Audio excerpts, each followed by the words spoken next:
Billionaire Heiress laughed at a street vendor, until she tasted his food and changed his life. On a freezing February morning in Chicago, a single moment of cruelty was about to backfire in the most spectacular way imaginable. A billionaire heiress was about to discover that the homeless man she mocked served food that would put her five-star chefs to shame. This is the story of how one bite would expose the ugly truth about privilege, shatter a wall of arrogance built over decades, and launch the most unlikely success story you've ever heard. From the streets to success, but the journey there would destroy everything she thought she knew about power, worth, and what it truly means to have it all. But what happened next? No one could have predicted. Meet Marcus Thompson, a 52-year-old black man who once owned 3 successful restaurants in Detroit. But when the 2008 financial crisis hit, everything crumbled. His restaurants closed, his marriage ended, and medical bills from his daughter's cancer treatment left him bankrupt and broken. Now, 2 years later, he lives in a makeshift shelter under the Michigan Avenue Bridge, serving food from a shopping cart to anyone with $3 and an empty stomach. But Marcus carries something more valuable than money: recipes passed down from his grandmother, techniques learned in culinary school, and hands that can transform the cheapest ingredients into something magical. His cart isn't just survival, it's his last connection to the man he used to be. 3 blocks away in the penthouse suite of the Drake Hotel, lives Charlotte Ashworth, the 28-year-old heir to a real estate empire worth $2.3 billion. She's never worked a day in her life, never felt hunger, never been told no. Her world is champagne brunches, private jets, and the absolute certainty that money makes her better than everyone else. Today their paths are about to cross in a way that will change both their lives forever. The morning started brutal. Chicago's wind cut through the city like frozen knives, and Marcus's hands were already numb as he fired up his small propane burner. He'd been up since 4 a.m., preparing his signature dish, a soul food fusion that combined his grandmother's cornbread recipe with techniques he'd learned working under James Beard Award winners. By 7 a.m., his regular customers started lining up. Construction workers, nurses getting off night shifts, office workers who discovered that the homeless man's breakfast was better than anything they could afford downtown. Marcus served each person with dignity, remembering names, asking about families. This wasn't just business, it was community. That's when Charlotte Ashworth's Bentley pulled up. Her driver had taken a wrong turn, trying to avoid traffic on her way to a board meeting. As they sat stuck behind a delivery truck, Charlotte noticed the line of people gathered around what looked like a shopping cart. "What are those people doing?" she asked her driver, disgust dripping from every word. "Looks like some homeless guy selling food, Miss Ashworth." Charlotte's laughter was sharp and cruel. "Food? From a shopping cart? On the street?" She pulled out her phone, already composing a social media post. "This is exactly what's wrong with this city. These people have no standards, no class." But curiosity got the better of her. She stepped out of the car, her $1,000 heels clicking against the icy pavement, and approached Marcus's cart. The smell hit her first, something rich, complex, impossible to ignore. Despite herself, her steps slowed. "Excuse me," Charlotte's voice carried the kind of authority that expected immediate attention. "What exactly are you doing here?" Marcus looked up from his work, steam rising from the cart around him like morning fog. "Good morning, miss. I'm serving breakfast. Fresh cornbread pancakes with maple bourbon syrup, house-made sage sausage, and scrambled eggs with sharp cheddar. You interested?" Charlotte's laugh was loud enough to make other customers turn and stare. "Me? Eat from a shopping cart? From someone like..." She gestured at Marcus, at his worn clothes, at everything about him that represented a world she found beneath her. "Do you have any idea who I am?" The line went quiet. Phones came out. Someone started recording. Marcus kept his voice steady, professional. "No ma'am, I don't. But I know good food when I make it, and I know hungry people when I see them." "Hungry?" Charlotte's voice rose an octave. "I eat at Le Bernardin. I have a private chef who trained in Paris. This is..." She paused, searching for the words that would cut deepest. "This is street garbage being served by someone who probably hasn't showered in weeks." The words hung in the frozen air like icicles ready to fall. Marcus felt every eye on him, felt the familiar sting of judgment he'd been carrying for 2 years. But he'd survived worse than this privileged woman's cruelty. "Ma'am," Marcus said quietly, "good food doesn't care about your zip code.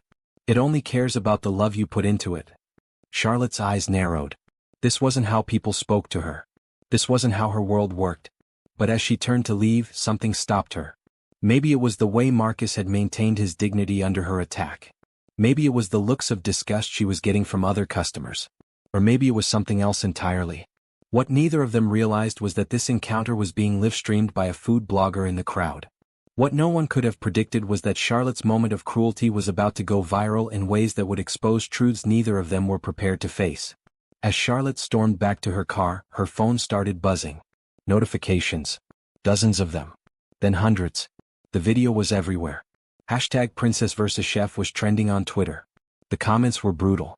Imagine being this privileged and this empty inside. That man handled her cruelty with more class than she'll ever have. Someone needs to humble this trust fund baby. Charlotte's face burned as she scrolled through the responses. This wasn't supposed to happen. She was supposed to be above consequences, above public judgment. But the internet doesn't care about your bank account when you've shown your true character.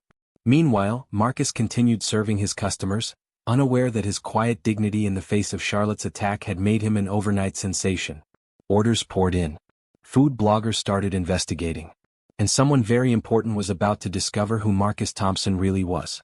Because what no one realized at that moment, not Charlotte, not the crowd, not even Marcus himself, was that the homeless man she'd just humiliated wasn't just another struggling person on the streets. Hidden in his past was a secret that would make Charlotte question everything she thought she knew about success, about worth, about what it truly means to build something from nothing. The pieces were falling into place for the most shocking reversal anyone could imagine. And when the truth finally came out, it wouldn't just change Marcus's life. It would destroy Charlotte's entire worldview and force her to confront the ugly reality of who she'd become. 3 days later, Charlotte's world imploded. The video had been shared over 2 million times. News outlets picked up the story. But it wasn't just about a rich woman being cruel to a homeless man anymore. Investigative journalists had started digging into Marcus Thompson's background. And what they found changed everything. Food and Wine magazine broke the story first. The Homeless Chef, How Financial Crisis Destroyed a Culinary Genius. Marcus Thompson wasn't just any homeless man. He was the Marcus Thompson, former owner of Thompson's Table, once Detroit's most acclaimed soul food restaurant. Winner of 3 James Beard nominations. The man who'd catered events for presidents and celebrities. The chef whose cornbread recipe had been featured in Bon Appetit and whose story of rising from poverty to culinary stardom had inspired thousands. The 2008 crash hadn't just taken his restaurants. Medical bills from his daughter's leukemia treatment she'd survived, thank God, had consumed his savings. Pride had kept him from asking for help. Depression had kept him from reaching out to old colleagues. And slowly, methodically, Marcus Thompson, the acclaimed chef, had disappeared, replaced by Marcus, the invisible homeless man.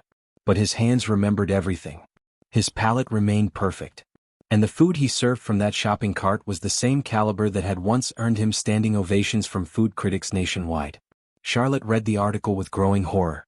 Social media exploded again, but this time the target wasn't just her cruelty, it was her ignorance. She'd mocked a man whose culinary skills surpassed anyone in her orbit. She'd called garbage the food of someone who'd achieved more in his field than she'd ever achieved in hers. The shame was unbearable. But worse than the public humiliation was the private reckoning. If she'd been so wrong about Marcus, what else had she been wrong about?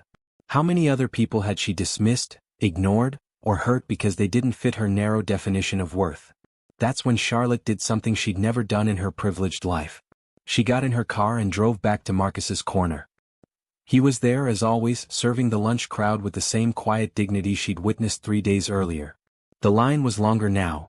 The viral video had brought customers from across the city who wanted to taste the famous homeless chef's food. Charlotte waited in line like everyone else. When she finally reached the front, Marcus looked up with recognition but no anger. "What can I get you today?" he asked simply. "Whatever you recommend," Charlotte said quietly. "And an apology." Marcus studied her face for a long moment. "Apology accepted. But taste the food first. Then we'll talk." He prepared what looked like a simple meal, but Charlotte watched in fascination as every ingredient was selected with precision, every technique executed with decades of mastery. This wasn't street food, this was artistry at its purest form. The first bite shattered everything Charlotte thought she knew about food, about class, about what made something valuable. The flavors were extraordinary, complex, nuanced, perfect. Better than her private chef. Better than Lou Bernardine. Better than anything in her world of privilege and pretense. "My God," she whispered, tears forming in her eyes. "This is incredible." Marcus smiled sadly.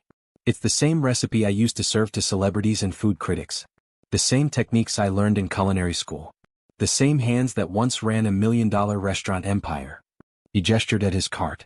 The only thing that's changed is the address. Charlotte's hands shook as the full weight of her ignorance crashed down upon her. She judged this man by his appearance, his circumstances, his temporary situation.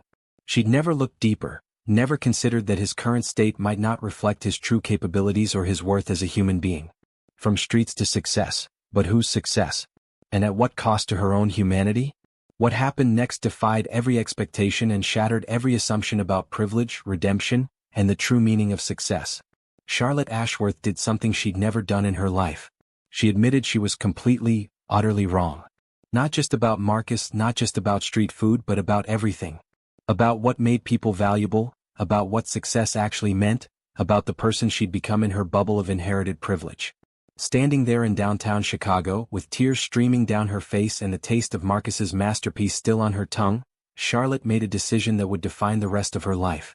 She offered Marcus something no one had offered him in 2 years. A real chance to rebuild. Not charity. Not pity. A partnership.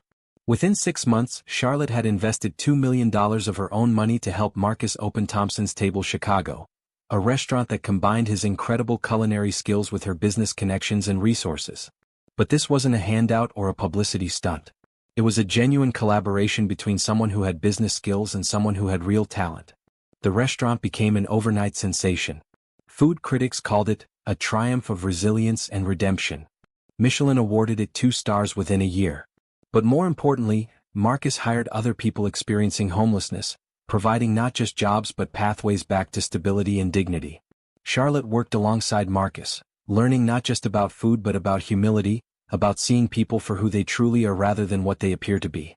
The woman who had once mocked a homeless chef now spent her days learning from him, serving alongside him, and discovering that real wealth isn't what you inherit, it's what you build with others. "You saved my life," Marcus told Charlotte one evening as they closed the restaurant together. Charlotte shook her head. "No, Marcus. You saved mine. You showed me who I really was and more importantly who I could become. That viral video didn't just expose my cruelty, it exposed my emptiness. You gave me a chance to fill it with something meaningful." Marcus smiled, his hands finally clean after another day of creating miracles from simple ingredients. Sometimes the people we think are beneath us are actually the ones who can lift us highest. Sometimes the person you mock becomes the person who shows you what real success looks like. From the streets to success, but success redefined entirely. Success measured not in inherited wealth but in earned respect. Not in looking down on others but in lifting them up alongside you. Not in maintaining privilege but in using it to create opportunities for those who've been forgotten. Today, Thompson's Table Chicago employs 47 people, many of them formerly homeless. Marcus has published a cookbook that became a New York Times bestseller. And Charlotte has devoted her life to identifying and investing in people whose talents have been overlooked because of their circumstances. But the most remarkable transformation wasn't in business at all. It was in Charlotte herself. The woman who once found homeless people disgusting now volunteers at shelters. The heiress who mocked street food now understands that the most extraordinary gifts often come wrapped in the most unexpected packages. Because in the end, we're all one bad break, one medical crisis, one economic collapse away from needing someone to see our worth when the world has stopped looking. We're all one moment of grace away from discovering that the person we dismissed might be the one who changes our life forever. And sometimes, it takes losing everything to find out what really matters. Sometimes the streets become the classroom where we learn what success actually means. And sometimes, the most profound transformations begin with the simple act of saying, "I was wrong and I'm sorry." What will your moment of reckoning teach you about the person you want to become?